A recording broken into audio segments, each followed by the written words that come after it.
કાપોદ્રા પોલીસે એજ્યુકેશન લોનના બહાને રાજકોટ વિસ્તારમાં 65 લાખની છેતરપિંડી આચરનાર નાસ્તા ફરતા આરોપીને સુરતથી ઝડપી પાડ્યો હતો।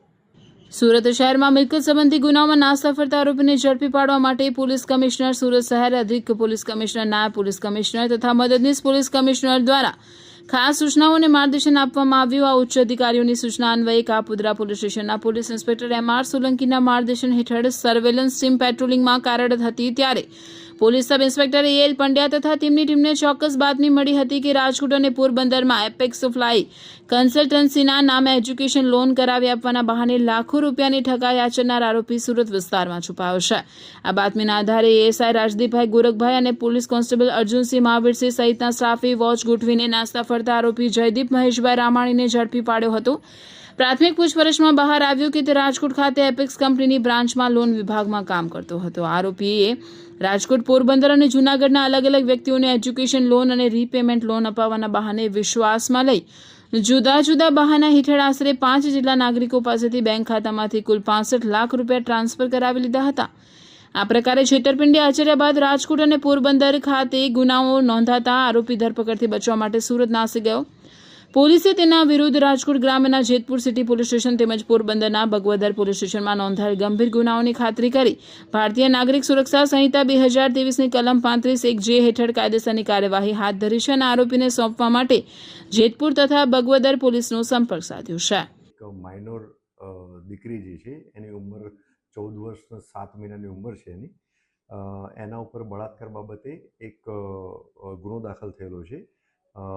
BNSની વિવિધ કલમો અને પોક્સો એક્ટ હેઠળ આ ગુનાના ફરિયાદી જે છે એ વિક્ટિમ જે માઇનોર દીકરી જે છે એના ફાધર જે છે એ ફરિયાદી છે અને જે ગુનો દાખલ થયેલો છે એ કાયદાના સંઘર્ષમાં આવેલ કિશોરના વિરુદ્ધમાં ગુનો દાખલ થયેલો છે। એની ઉંમર આશરે 16 વર્ષની ઉંમર છે। આ મૂળ જે ફરિયાદી એ પરિવાર સાથે મધ્યપ્રદેશમાં રહેતા હતા અને એમની દીકરી ત્યાંથી મધ્યપ્રદેશમાંથી બીજા એક વ્યક્તિના સંપર્કમાં આવેલી હતી અને એના કહેવાથી મધ્યપ્રદેશ એમના ઘરેથી સચિન વિસ્તારમાં આવી ગયેલી હતી અને છેલ્લા લગભગ 1.5-2 મહિનાથી સચિન વિસ્તારમાં રહેતી હતી। ત્યારે એનો સંપર્ક આ ગુનામાં જે કાયદાના સંઘર્ષમાં આવેલ કિશોર છે એના સાથે થયેલો હતો અને આ કાયદાના સંઘર્ષમાં આવેલ કિશોરે તારીખ 15/7/2026 અને 16/7/2026 એમ 2 દિવસે આ જે વિક્ટિમ જે છે માઇનોર દીકરી એની ઉપર એને 3 વખત બળાત્કાર ગુજાર્યો હતો। ગુનાની હાલ તપાસ ચાલુ છે અને કાયદાના સંઘર્ષમાં આવેલ કિશોરની તપાસ કરતાં એ મળી આવેલ નથી। એની શોધખોળ કરી મળી આવેથી એને તાબામાં લઈ અને આગળની કાયદેસરની કાર્યવાહી હાથ ધરવામાં આવશે। છોકરી જ્યાંથી ભાગી આવી ત્યાં કોઈ પોલીસ ફરિયાદ થઈ છે? મેં આપને જણાવ્યું એમ કે દીકરી જે છે એ 14 વર્ષ અને 7 મહિના એની ઉંમર છે અને એના ઘરેથી ત્યાંથી નીકળી ગઈ। તે અનુસંધાને મધ્યપ્રદેશના જે લોકલ પોલીસ સ્ટેશનમાં એક કિડનેપિંગનો ગુનો પણ એ દાખલ થયેલ છે।